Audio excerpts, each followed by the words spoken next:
We are the anchors of Queer News Tonight, and this evening we discuss the queer headlines. HOTspots' new issue spotlights Taste of the Island, The Cher Show, and the Fort Lauderdale Film Festival, plus exclusive interviews and features. Jason Kelce regrets reacting to a homophobic slur with aggression at a recent game. He promised to prioritize respect and inclusivity going forward. For LGBTQ Americans, Project 2025 threatens rights from marriage equality to healthcare access.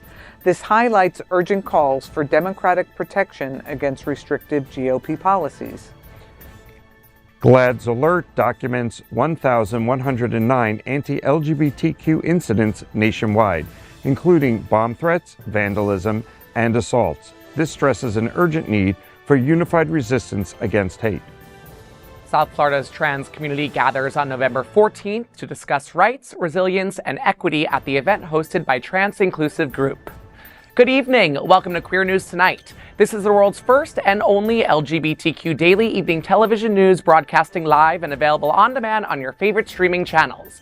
It is Tuesday, November 5th, 2024. We are live and literally out of the closet and into the headlines. So many of your important stories we are going to tell this evening on Queer News Tonight.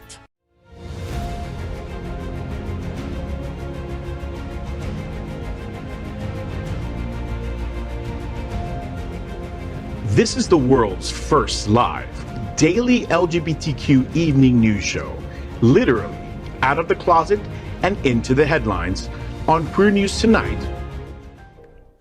This is the world's first and only unedited live LGBTQ evening news show.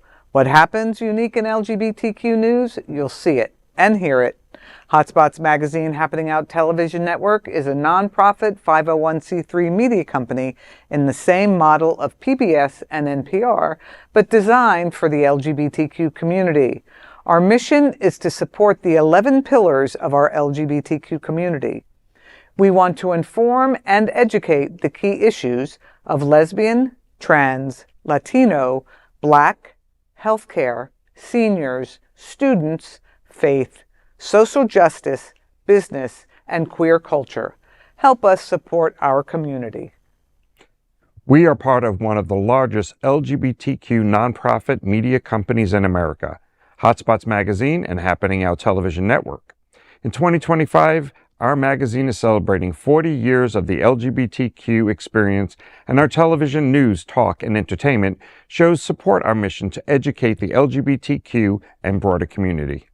Let's meet tonight's anchors at Queer News Tonight, who I am honored to be sharing the roundtable with. Let's welcome anchor Cindy Brown. Cindy was an early organizer of the Miami AIDS Walk and the White Party for Care resource. She is the programs director for the Lambda Living program at Jewish Community Services, and she also served as the founding executive director of Miami Beach Pride. Cindy, always so great to see you. Yes. Lambda Living, Pride Lines, and Sage Serves are conducting a Friendsgiving lunch on November 18th. Tell me what's happening.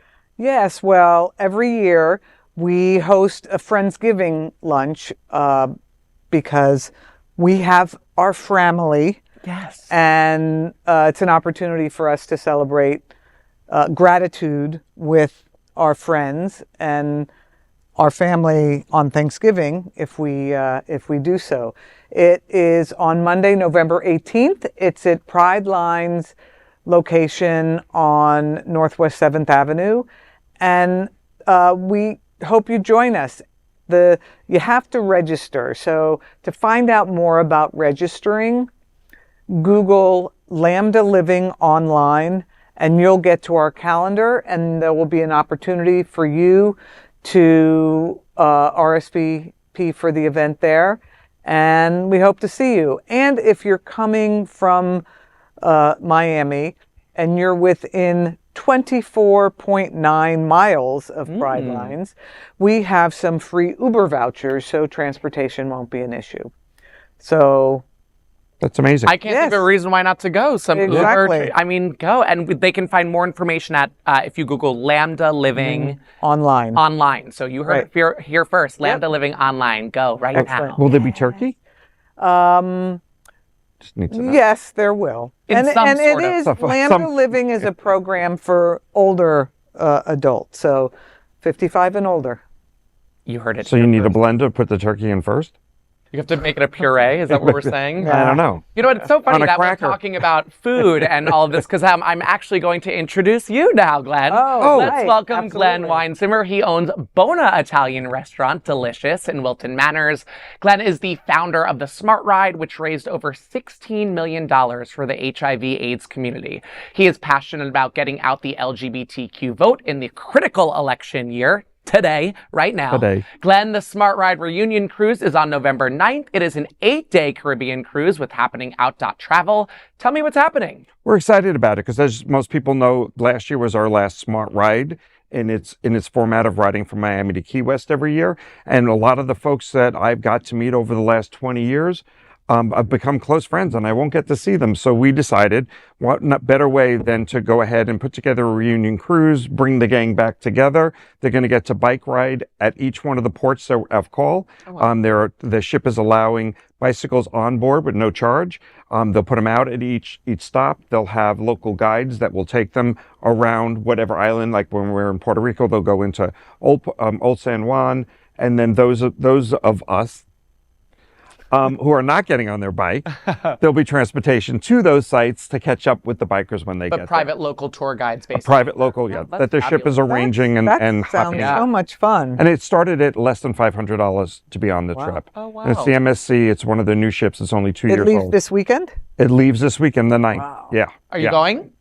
Of course he's of course. going. I was going to say, please, your bags are packed.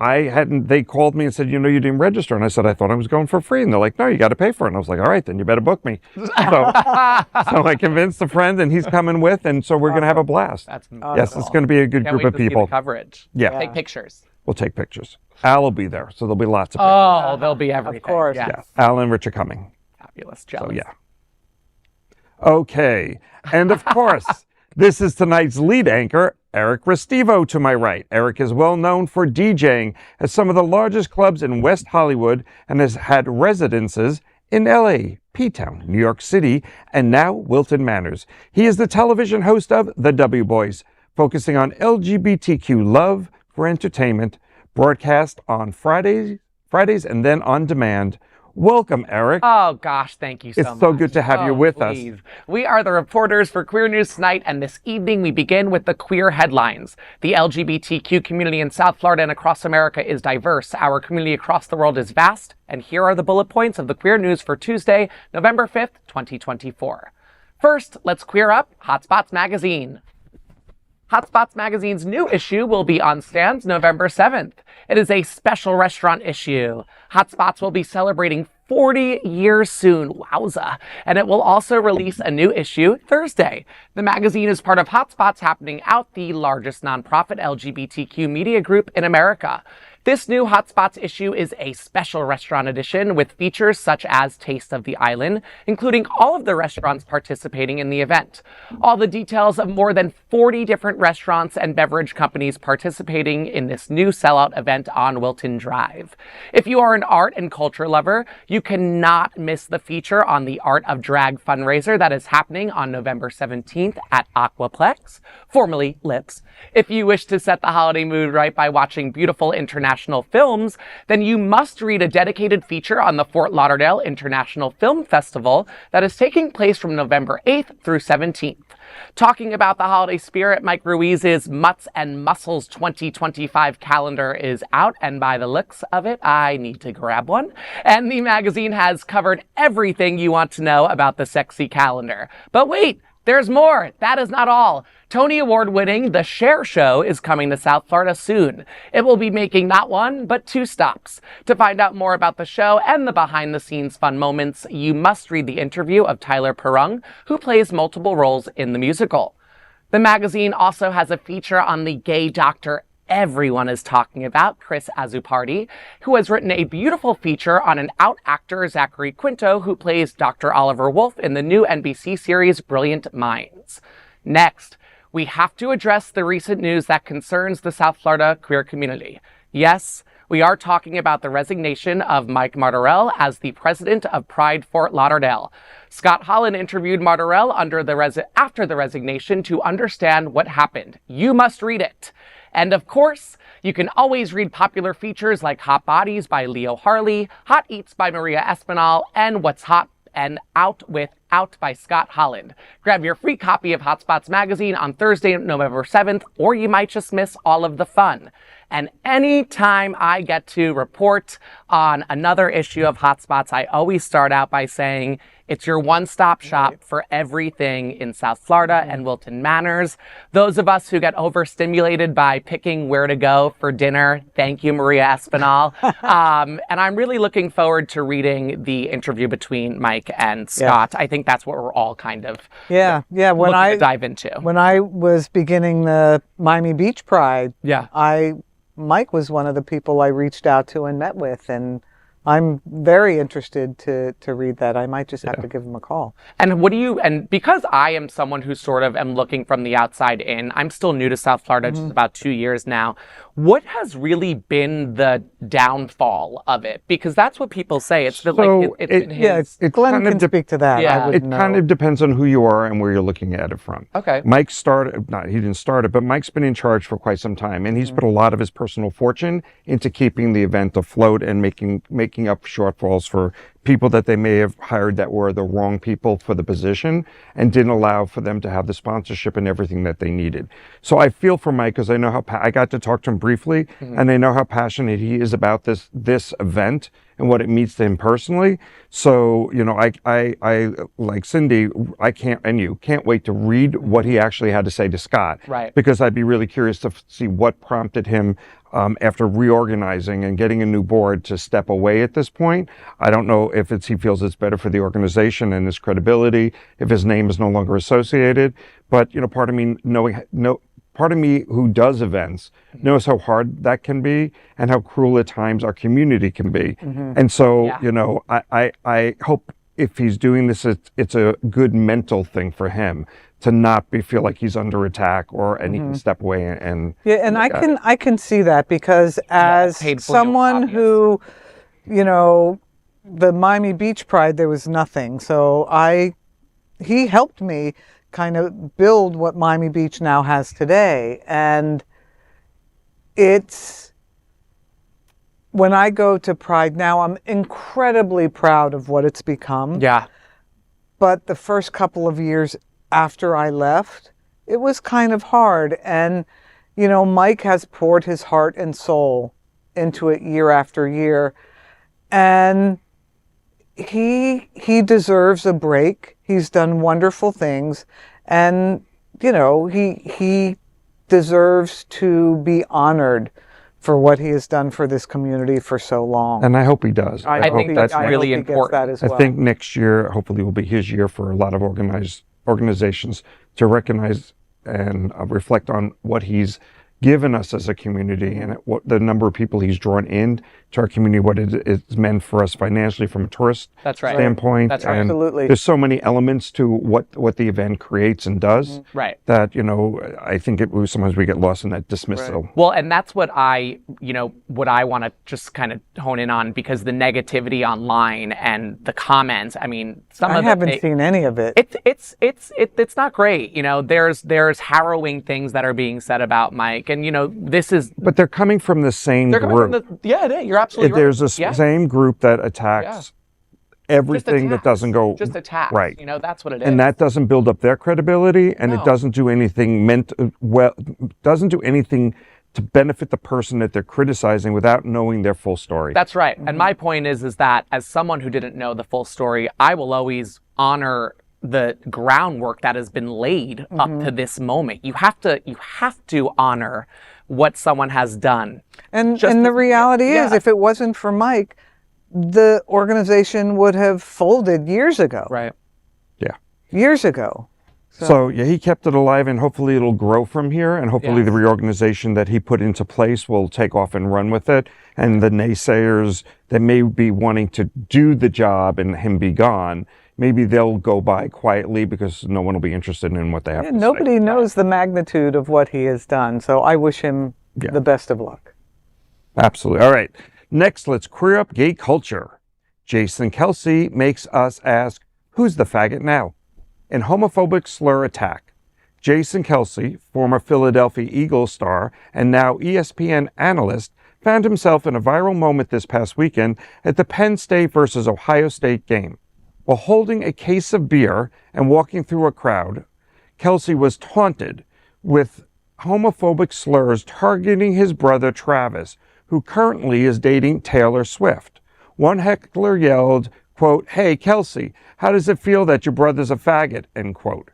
Referencing the dating rumors, Kelce reacted, grabbing and smashing the person's phone, later quipping, quote, "How does it feel to be the faggot now?" End quote. However, during the ESPN's Monday Night Countdown, Kelce expressed regret, quote, "I'm not happy with anything that took place. I chose to greet hate with hate, and I don't think that's productive," end quote. The homophobic slur uses one of the most incendiary in English, with anti-gay connotations dating back to the early 1900s. Its first recorded use was in the 1914 book called A Vocabulary of Criminal Slang. The slur was used for a homosexual man. Though Kelce's response was heated, his apology shows his commitment to respect and inclusivity moving forward. I think what Kelce did was honorable in that he was defending his brother and the rumors that were going around. And I think, if you're taunted enough and you're poked enough, eventually you're going to react. Do we condone violence? No. May there have been a better way, but a screaming match wouldn't have proved anything. I think that he could be condemned for what he's saying by the general public, or he can be embraced by the fact that he not only apologized, still defends his brother, and is a spokesperson, if you will, without knowing it, for the LGBTQ community in general by saying, he took violence to say you're wrong, don't call anyone that. And the word faggot is a trigger word. Oh yeah. We've talked on this show before about the word gross. Queer. When I was growing up, if you said faggot or queer, I ran home. Yeah. Because those were words that fighting still words. when I was growing up, faggot was the number one bully when I was in high school. That was what I was called 7 days a week. That's what it was. So, and I've had to work through the word queer over time, because from our generation, Cindy and I, if someone called you queer, that was incendiary. That was a call to fight. Gross, right. That was gross. It's much different now, and I'm glad the young people are and they're embracing it and giving it a different connotation, but there is that respect for those of us who it's a trigger. When you say it, you're not going to necessarily get love out of me immediately. You got to know where it's coming from. Listen, and faggot still remains a bad word. The Kelces have always sort of been a little bit famous, right? They've been football stars. They've been and they have their so they've podcasts. had their podcasts and that. I don't think they ever expected to be this famous now. Taylor Swift. So I sort of think it's a little, I don't think the faggot part is funny at all, but I think that overnight Taylor's PR team was like, you better fucking fix this, because I cannot be affiliated with any of this. Get your brother off that. You're like, yes, I love him for defending you, but fix this, so I forgive him, but at the same time, if I was at that level of stardom, I think that I would know that at all times there were people watching. The phone throwing down seemed a little extreme. Well, I would also say that, ever since Travis and Taylor started dating, this family the Kelces have been ridiculed and called out for nothing. And, Travis is a great person. He happens to be dating, a mega star. Right. But what makes people think they have the right to say things like that and to say it in public? And there's a tipping there, and I will say kudos to him for reacting, and his apology was also appropriate. Maybe smashing the phone, but to not say something and to let that kind of behavior stand with no consequence would have been worse. Is worse. And I just think that there was no physical. He didn't punch the person. Right. He didn't attack them in anger. Exactly. And who knows how many times he's been pushed to this. Well, and it's and all this for was the views. moment. He had the phone up and he said it right. Good to for the, him. You know, like, more, and then, more endorsements. right. So Exactly. Yeah, exactly. It's got my vote. Excellent. Well, now let's queer up the USA view. Ah. Once again, this is the election of a lifetime for LGBTQ. Is this really this time? The election day is almost over, and the phrase, "this is the election of a lifetime," rings truer than ever for LGBTQ Americans. We have heard the phrase so many times, but at this hour, could it finally become true for the LGBTQ community? Our democratic republic stands on unsteady ground, and the rights of 8% of the population, I actually think it's higher, of the queer community of America are under direct threat. Project 2025, the GOP's proposed agenda for a second Trump administration, openly targets LGBTQ rights, aiming to overturn marriage equality, strip legal protections, and enforce restrictive definitions of family. Trump's election essentially guarantees a dramatic rejection of the T of LGBTQ. As a result, prominent voices within the queer community are sounding the alarm. Activist and actor Time Moss recalls that after Trump's 2017 inauguration, quote, "Everything on the official website of the White House mentioning LGBT and our rights had been removed and remained removed throughout his term," end quote. Former out CNN anchor Don Lemon warns that democracy itself is at stake. Lemon said, quote, "Kamala Harris is on the side of democracy," end quote, and points out her opponent's hateful campaign themes. Upper Darby Councilor Jess Branas, who is the first ever out lesbian on the council, highlights potential losses in healthcare, employment, fearing LGBTQ individuals could become, quote, "subpar citizens," end quote, under the Trump administration. For queer Americans, this election could determine not only if the community thrives, but if it is allowed to exist openly. Now, I grew up I was in high school in the Anita Bryant era, and any of you young queers out there who don't know who she is, Do your homework. do your homework, Now. Google it. And so I came out and, really came into being who I am in a period of time where I could not do so openly. I remember the first gay pride march or parade that I participated in. It was maybe 1980 or something like that. And I held a sign when I saw TV cameras. I hid behind the sign because I didn't want to be outed. And, look at me now. Ha ha ha. But, this is really, right? This is a really, really scary time for us. And, we are fighters. We fought for everything we have. Nobody gave us rights. Nobody said, oh, you know what? Yeah, you should be protected from discrimination. No, we fought for everything that we have, and we'll fight for it again. I mean, there's no, once we came out of that closet, that door's shut. We can't go back in. Right. The problem is multifaceted. With if Trump were to, God forbid, win today, that we're not only subpar, and once again, everything that we represent will come off the White House website. But if you're a woman and you're a lesbian, right? If you're a woman and you want to have a child and you're a lesbian, if you're a black lesbian woman basically wants to have a woman, basically, yeah. Well, and then you take. But there are a lot of other folks groups, in there. but no, of course, yeah. There's a whole group of people that are not LGBTQ that are also going to be persecuted, and we're part of that. And their plan targets us directly, but it also is targeting a lot of minority groups. And absolutely. And so what happens tonight is going to have a major impact. And I don't think it's going to happen tonight. I don't either. No, we were talking about that. I think it's going to be. I think it's going to be a surprise landslide.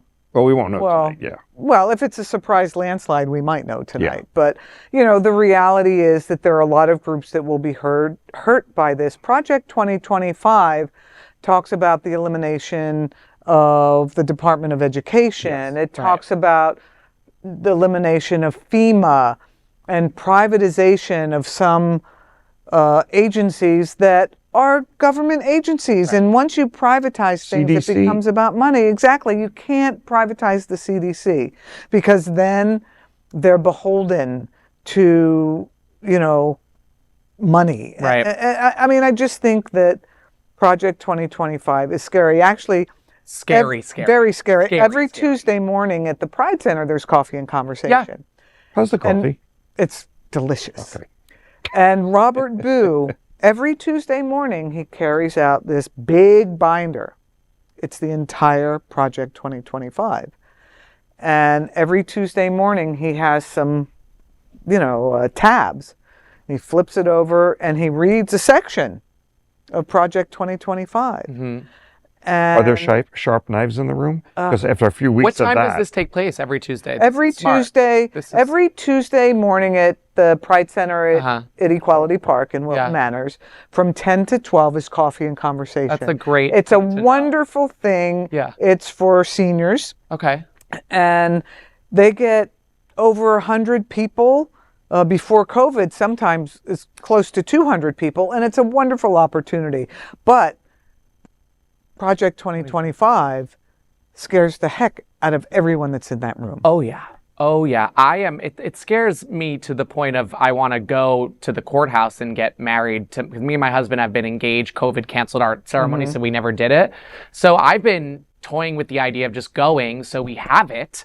But then I'm toying with the idea of what if this fucking maniac wins, and then we have it, and then they overturn it. So I'm like, let's just wait and see. Do it now anyway. Don't wait and see, because it's going to be harder to dissolve marriages that already exist. Okay. They could stop marriages from happening, right? But there's tax do it implications now. and all kinds of Yeah, health do it education. now. Yeah. So I would definitely do it now. Sunshine Cathedral, I'm coming. Yes, yes. All right. Next, let's clear up social justice. New survey confirms anti-LGBTQ attacks in USA increased 112% over last 24 months. In the last 2 years, anti-LGBTQ attacks have surged by 112%. GLAAD's new anti-LGBTQ extremism reporting tracker has documented 1,109 incidents nationwide from June 2023 to 2024. This stark rise includes over 450 protests, 330 propaganda drops, 320 acts of vandalism, 200 bomb threats, 130 assaults, and 45 cases of arson, resulting in 161 injuries and 21 deaths. Transgender individuals and educational institutions have faced particularly harsh targeting. The alert data highlights over 567 attacks on transgender and gender nonconforming people, 360 incidents involving schools and libraries, and 160 violent threats towards drag performers. Healthcare providers offering gender-affirming care were also attacked, with over 140 incidences recorded. Barbara Simon, GLAAD's Senior Director of News and Campaigns, emphasized the tracker's role in educating the media on the scope of anti-LGBTQ violence. She said, quote, "Alert contextualizes these incidents for experts to understand larger systems of hate," end quote. This is scary, the number of attacks, and this is while we have a Democratic president. Right. What does the future hold? I was just gonna say that. Well, good thing I caught you before you did. It's like a continuation of what we right? were just talking about. Exactly. To be fair, though, It's scary out there. It's more of the unknown. But under a Democratic president, this has happened. Now, what will happen if he wins? Right, because now you open the book to 2025, and there's the playbook, and it tells you exactly how it's going to happen. Exactly. What I've noticed, though, and this is, it's horrible, the potentiality of what we could be facing in the short term, but, Glenn and I are of a certain generation, and Watch it. hey, I'm there what you too. mean. I'm with you, Glenn. So, Mom and dad are fighting. we became activists because we had nothing. So we became activists because we wanted to live in the kind of community that is open and accepting. So we had to fight to make it that way. And then, I don't know what generation it was, but like maybe a generation or two behind us were complacent because they watched us really get out there, and we got, okay, yeah, we have, especially in Miami-Dade County and in South Florida, we have our rights now. We're not going to do anything. Oh, we have marriage. We're stopping. We don't have to do anything. So the younger people now are becoming more politically active. They're becoming more aware of what's happening in their environment. They're not riding on the coattails of the rights that we fought so hard for and won and thought it was over. Right. The younger people now are seeing it. They are becoming activists themselves. And so I'm regardless of what happens, I'm hopeful for the future. Yeah. But in the immediate, present, it is scary.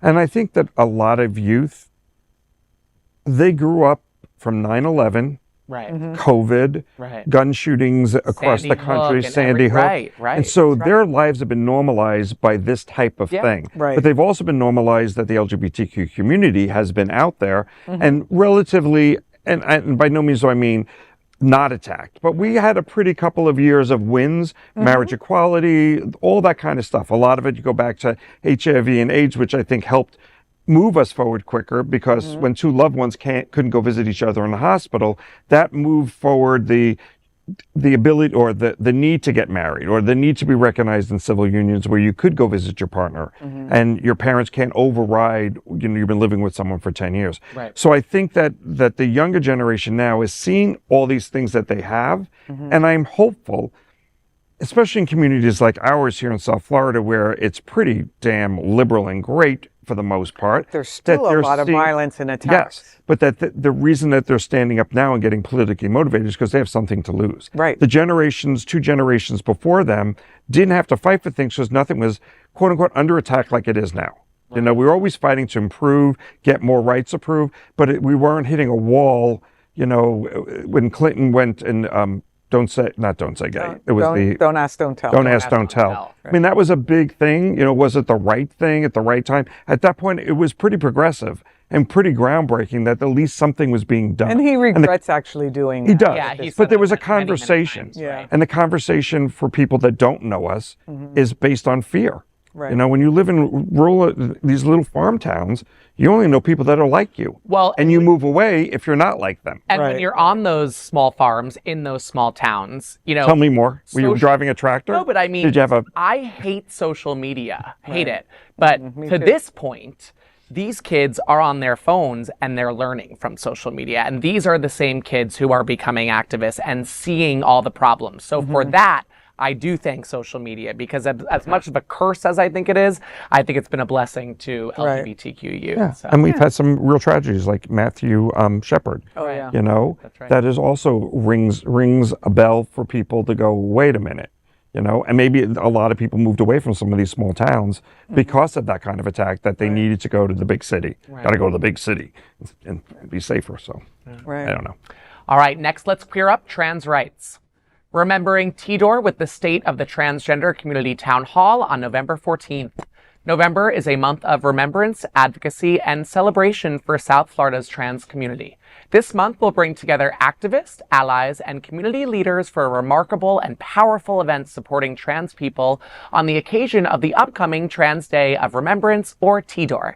Trans Inclusive Group, based in Wilton Manors, is rallying support for transgender equality through a series of events. One of them is on November 14th. On this day, the community is invited to a reflective evening of discussion on transgender rights and resilience at the Our Fun Foundation Auditorium in Fort Lauderdale. The discussion will be moderated by Nick Harris, VP of Strategic Outreach and Engagement for the Human Rights Campaign, and will feature key figures in the fight for transgender rights, including Nastasia Buchanan, a trans-inclusive group, mental health clinician Chris Harris, and a transgender activist and educator Regina Gerbier. The panel will address 2024's challenges and discuss advancing transgender equity and resilience.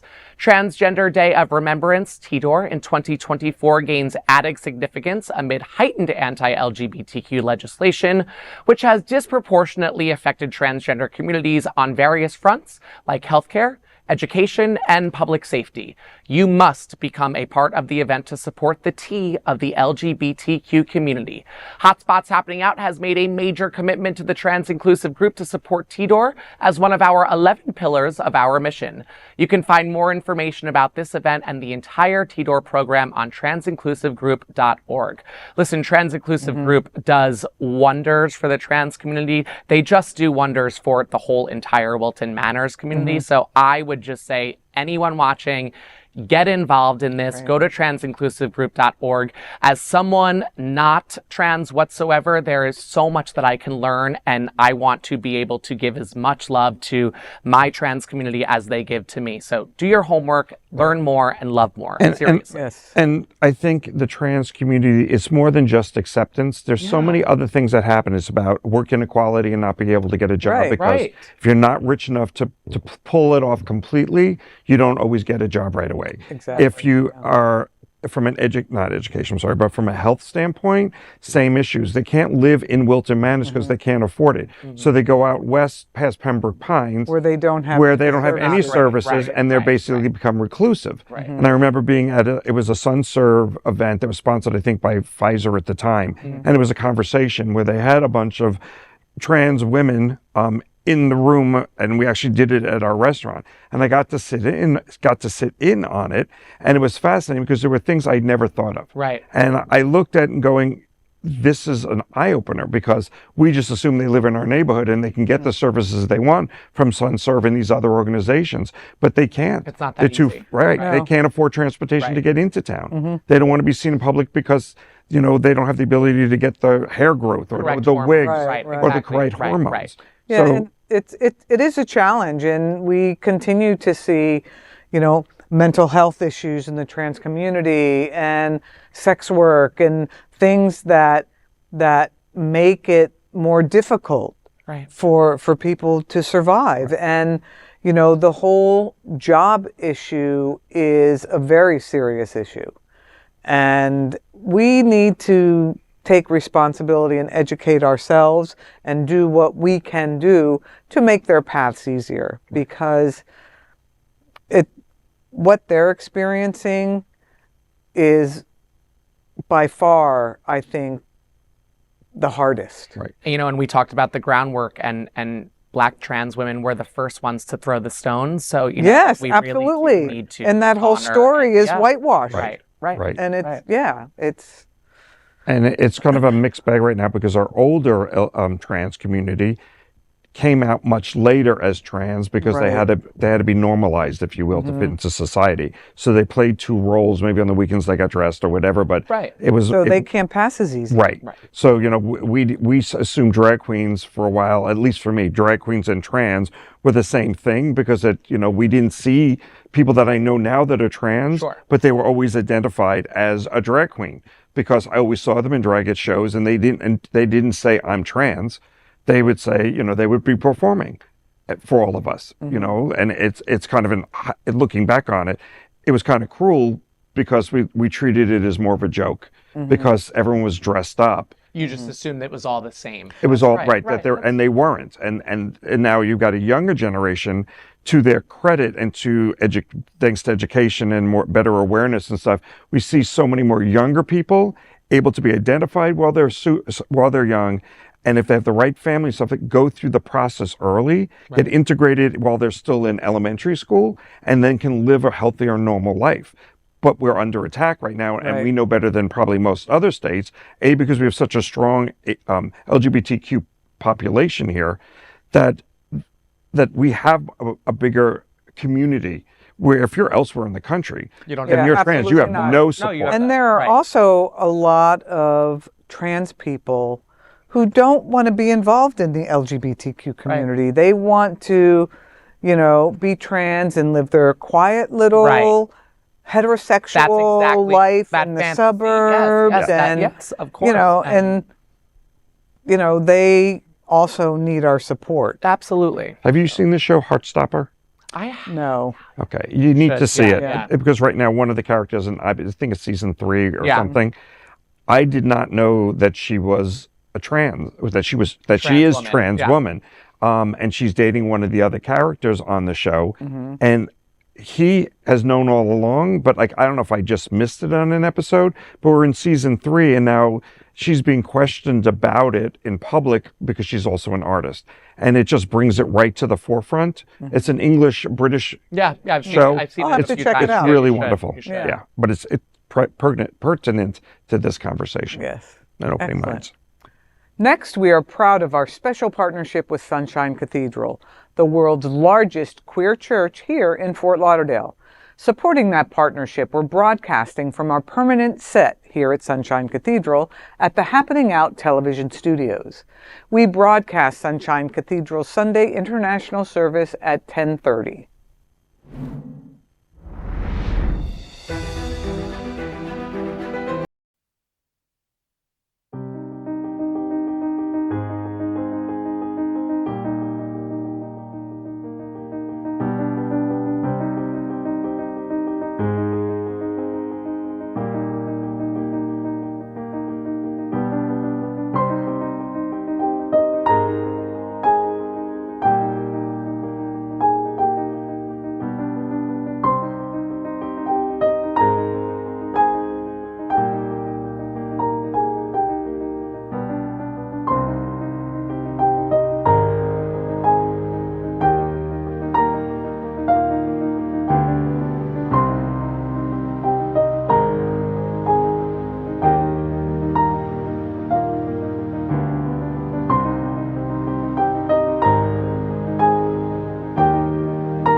That we now have more than 10 million views, 10 million, that's major, on the only daily live queer news show in the world. We are proud that we have more than 1,000 new subscribers in October, and that Queer News Tonight has more YouTube subscribers than any other LGBTQ brand in Florida. Over 500,000 of you have watched this show in the last 60 days. We thank you for watching and supporting our voice in our community. We finish tonight's Queer News headlines with the segment we call LGBTQ 1 Minute News. LGBTQ 1 Minute News. Let's queer up lesbian culture. Why didn't you give that to Cindy? I mean, whatever, okay. Hilarious police social media post after gay couple arrested for loving it on McDonald's lawn. That's why they gave it to That's you. why they gave it to me. Right. A lesbian couple was arrested in Livonia, Georgia, after allegedly engaging in sexual activity in public near a McDonald's and a gas station. Police arrived at the scene after receiving a call about an incident. According to the police report, officers found, quote, a white female on top of a black female, end quote, with both having their pants down and, quote, in the process of having intercourse in public view, end quote. Livonia Police Department addressed the incident in a witty Facebook post that is going viral. It states, quote, if you decide to exit I-85 with your life partner while on a road trip to reconcile your relationship, please don't reconcile in the grass between McDonald's and Raceway. Both women were taken into custody for public indecency. I want to know that they jumped to this intercourse thing, and Cindy, you're going to have to help me out here.